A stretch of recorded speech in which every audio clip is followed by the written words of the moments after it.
Do you ever say that you don't have enough time to train or go to the gym? Do you get lackluster results from your training? Well, maybe you're putting in junk miles. What are junk miles and how do you avoid them?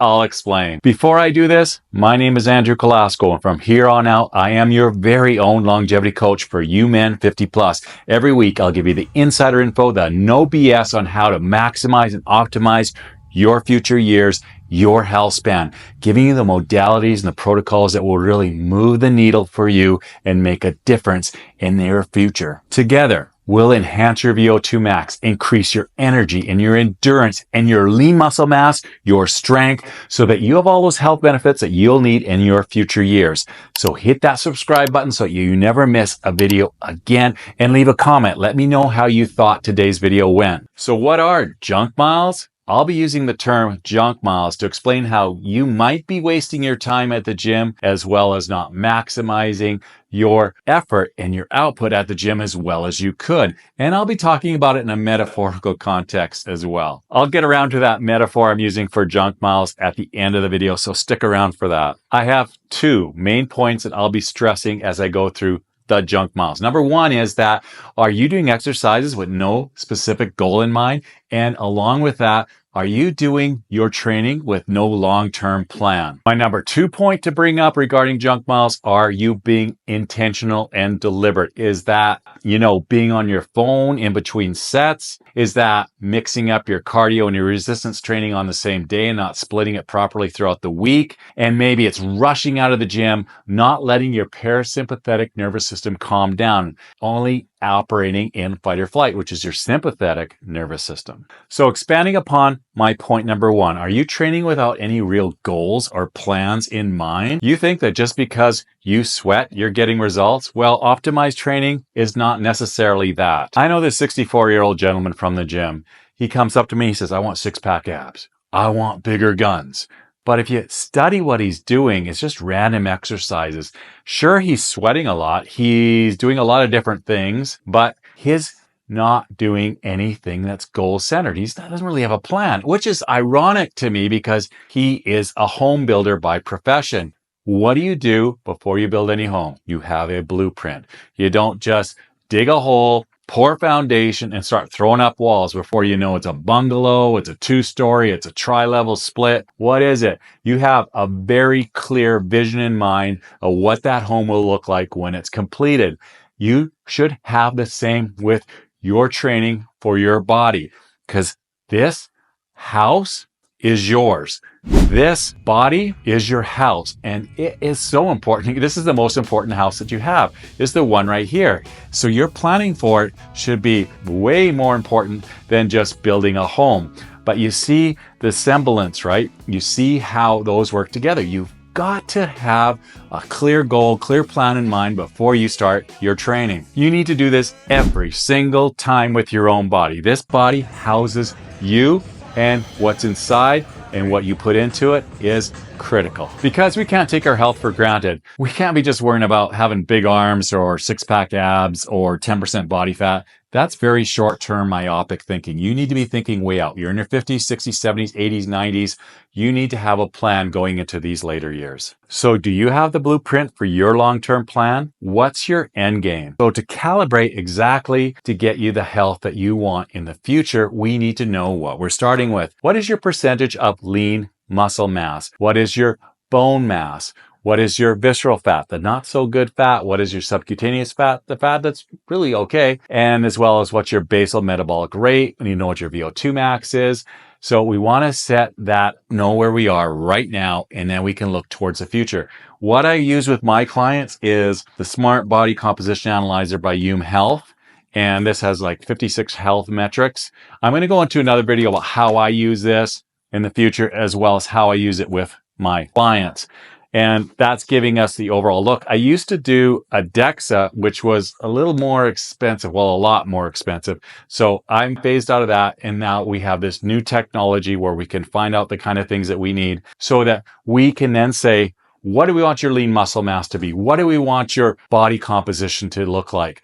Your overall percentage of fat, versus bone versus muscle and your basal metabolic rate. We're able to calibrate and put those kind of things together so that we have something that we're shooting for, okay? Not something for the 2 months and 3 months, but something a year out, 2 years out. We need to have that in place. But like I said, we got to know the base of what we're working with. Then we look at where we want to be, what's our vision, and we put the blueprint in place and work directly towards that. Because I'm a longevity coach, I'm looking at those health metrics that really matter, not the surface level before and after pictures. We have to look at what's going to increase your health span and get your lifespan, getting those future years ahead of you as good as they can be. So we got to know what we're dealing with today so that when we're 70, 80, 90, we are aiming for that vision. That's what we want. That's what we're really going to do there. We're going to move the needle in that direction, but we got to have metrics to do that. If you want to see how I train, my 6 principles that I use with my clients, you can check out this video right here, Train With Me. But for now, we're going to go right on to number 2. As I mentioned earlier, my point 2 with junk miles is being intentional and being deliberate. And this really has to center around your nervous system, okay? There's the parasympathetic, which is kind of the rest and the digest mode. That's your recovery mode, the calm, restful mode. And then there's a sympathetic mode, which is your fight or flight, which is what's engaged when you are training, when you're working out, when you're doing your exercise. That's what takes place then. So keep the parasympathetic mode that we want to be in mind. But you're in the sympathetic mode where you're already, your fight or flight mode. So, and cortisol is being released, that type of thing. So when you're on your phone between a set, you are probably raising those cortisol levels, especially if you come across a news feed that's a little disturbing. You look at this business email you got to deal with that's pressing, or you get a text from your significant other saying, blah, blah, something's not going right and you have to deal with it. These are kind of things that are going to not be good for you because you're in a catabolic state when you are training. So you are breaking down the muscle. You're putting your body under stress, and that's enough.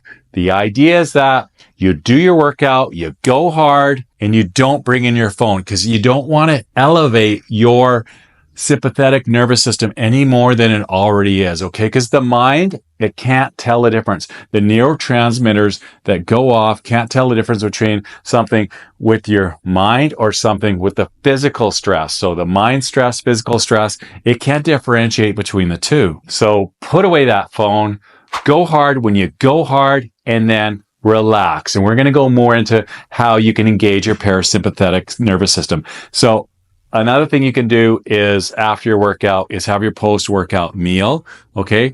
That will help slow it down. It'll help calm you down because you want to take those 5-10 minutes of not doing anything, letting it drop down. You've seen this with professional athletes. Have you noticed with these sports athletes, you take the NBA, for example, he comes off the court, he's got that towel over his head, or you'll see when they're listening to the coach, that type of thing, where they almost look like they're kind of zoned out, where they're not. They're actually purposely trained to bring that down. You see the same in the wild with a gazelle. Lions after the gazelle goes straight out. As soon as that gazelle is safe, if it didn't get got, then it totally lets itself drop into a parasympathetic mode where it's calming. This is restful. That's what the state that you want to get into as soon as possible. So another thing you can do is you could lay on your back with your feet up on the wall, put a towel over your face, and just chill out. You could do a sauna. There's other things that you could do. You could take a shower. So, let the water come down on the nape of your neck. I was just doing this yesterday. And the water's massaging your body. It's bringing down your nervous system. And that's what you need to do. You need that calm. You need that time. Maybe you can't meditate at the gym, but it's that mindfulness, okay? You got to bring in that restful, calming, down regulation after your workout. The last thing you want to do is just finish your workout, chug your thing, have a quick shower, race to work. You got to let it calm down. Once you do get outside, that's another thing you do to engage the parasympathetic is get some sunshine because being outside can also calm you down. Some nature bathing if you've got time for that. Just go for a short walk to the vehicle, whatever it is. Take a minute, breathe some air. You can do nasal breathing as well. That's a really good one. Whatever you can do to bring it down. What you really want to do is avoid stretching out that time that you have in that sympathetic mode where you're in that fight or flight. That's why it's important to down regulate. Okay. Some people think that they're building muscle when they're actually training, when they're doing the exercise, that's going to help them with hypertrophy. Well, it's actually the recovery time. It's the rest time. It's the calm down. It's the sleep time that really is what builds the muscle. So we have to do the work hard when we're there, and then we let ourselves down regulate so that we are able to get the benefits of that recovery and get that muscle gain that we want. Off the top, I'd mentioned about not mixing your cardio on your resistance training, your weight training days. Why? Recent research just came out that shows up to 20, 30, even 50% less results of hypertrophy, gaining of lean muscle mass when you do your cardio too vigorously and on the same day as your weight training, your resistance training, that you will not get as good results. That's because your body is in that sympathetic state for way too long, and it can't do the building part that it needs to. So you want to separate out your cardio and your resistance training, have those be on different days, and you will get better results from both. Because in regards to those results, you want to get the most out of your time that you're there, okay? So if you are taking that break after, you're going to get better use of your time. Plus, you're not on your phone wasting your time. You're in there, you're intentional, you're getting the work done. Because that 64-year-old gentleman that I mentioned before, he's just go, go, go, go, go.